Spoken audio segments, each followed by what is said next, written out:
Congressman Steve Israel is with us. An amazing thing happened last night. The government that General George Washington had 3 horses shot out from under him to create was closed by Republicans, and apparently by about 60 Republicans in the House of Representatives. Congressman Israel, welcome back to the program. Hey, Tom, how are you? I'm great. I should mention, by the way, not only do you so brilliantly represent the 3rd District of New York, but you are the chairman of the DCCC, the Democratic Congressional Campaign Committee. Yes. And you guys have a piece out fact-checking the I'm trying to think of a phrase I can use on the radio here. Whatever. These claims made by the Republicans that somehow members of Congress and your staff are exempt from Obamacare and that Americans get a bad deal and Congress doesn't, and all this kind of what's going on? Why are they saying this stuff? And what are they saying? This because they want to change the focus off what they're doing to middle-class families. They want to change the focus off the war that they are waging on working families in this country and middle-class incomes.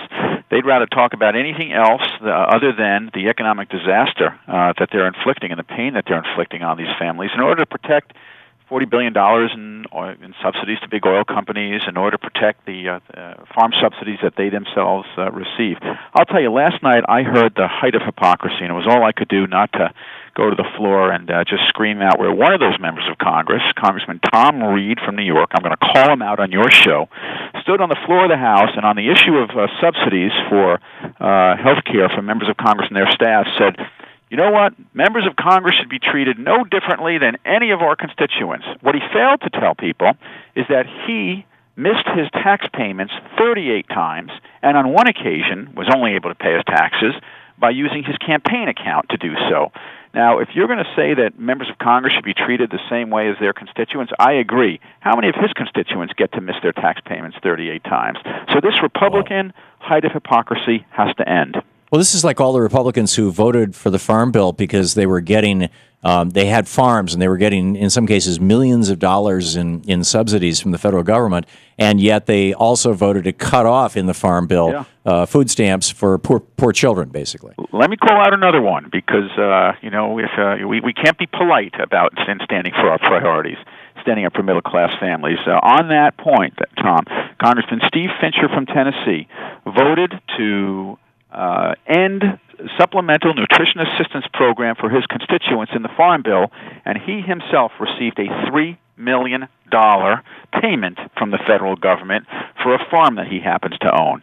That is another example of these Republicans who will protect themselves and protect their own pocketbooks while ravaging the pocketbooks of middle-class and working families in America. And we just can't let them keep doing that. I was channel surfing last night. Michelle Bachmann was on Fox News, and I'm yelling at the TV, ask her about the farm subsidies she's getting for her farm. But, of course they don't. I have a conspiracy theory I'd like to run by you. The way that health insurance works, and Obamacare is not exempt from this, is that, and this is one of the reasons why there are very few small insurance companies, is that if the pool of people in the insurance company is mostly older or sicker, the insurance company has to raise their prices. They raise their prices, fewer young, healthy people sign up. They eventually go into what's called a death spiral. They go out of business. Wendell Potter was on our show yesterday describing this process to us. So the way to kill Obamacare is not to defund it, because you don't really defund something where people are buying health insurance. I mean, we're funding it, right? And most of Obamacare is things like regulations, like, the companies can't screw you because you have pre-existing conditions. There's no funding associated with that. So it's not defunding it. The way to kill Obamacare is to keep young, healthy people from signing up for it, because that will throw a monkey wrench into the actuarials of the whole system, and the health insurance companies will come forward, some months down the road and say, hey, wait a minute, we can't do this.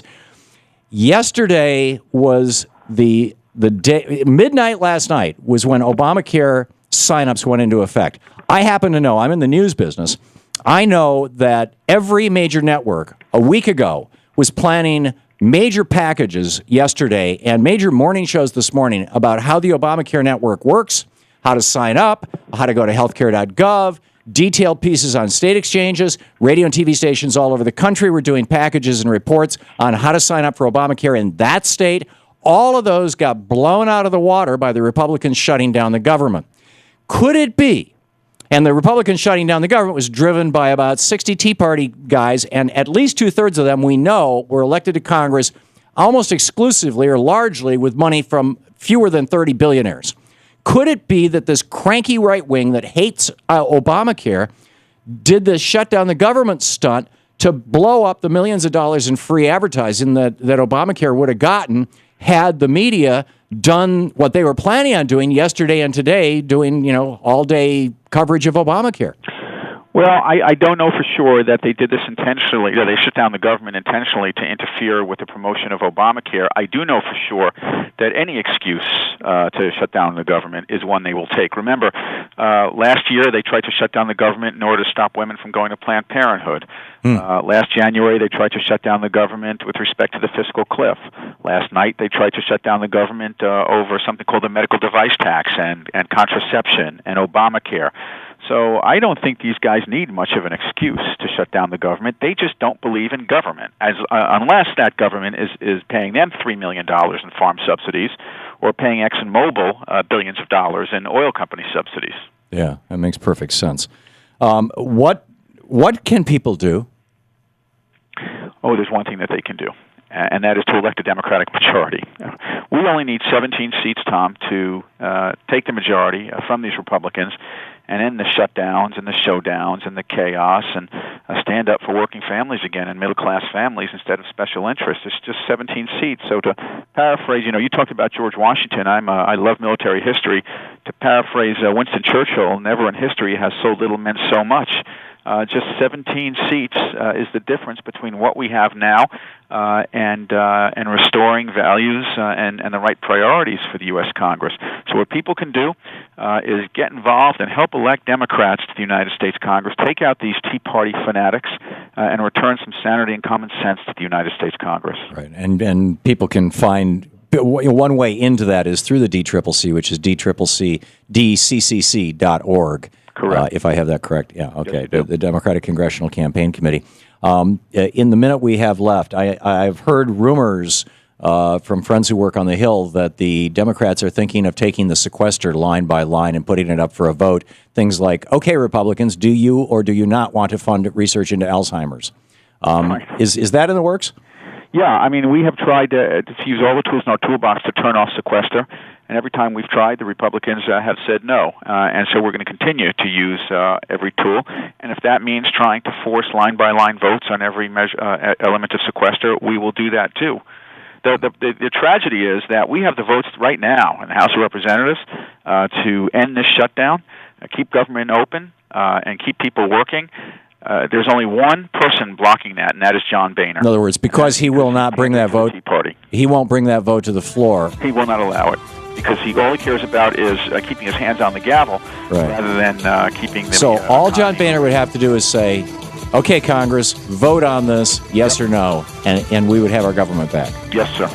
Amazing. Congressman Steve Israel, representing the 3rd District of New York and the Democratic Congressional Campaign Committee, DCCC.org. Congressman Israel, thanks so much for being with us. Thank you, Tom. Good talking. We'll be right back.